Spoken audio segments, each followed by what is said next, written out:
આજે મને પૂજારીજીએ કહ્યું, સવારે હું મંગળામાંથી નીકળ્યો ને તો મને ત્યાંના બ્રાહ્મણે કહ્યું કે દાદા એક વાત કહેજો ને લોકોને, કે જે ભગવાનને શૃંગાર કરીને પછી જે બ્રાહ્મણ ભગવાનને અરીસો બતાવ્યા,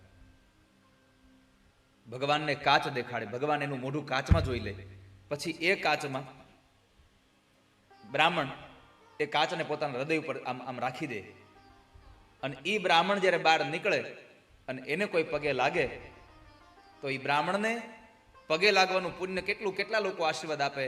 તો કહે છે કે વ્રજમંડળમાં જેટલી ગોપીઓ, રાધા કૃષ્ણ જેટલા છે ને, એ બધા લોકો આશીર્વાદ આપતા ને એટલું પુણ્ય બ્રાહ્મણના હાથમાંથી નીકળે. આટલો મહિમા છે ને.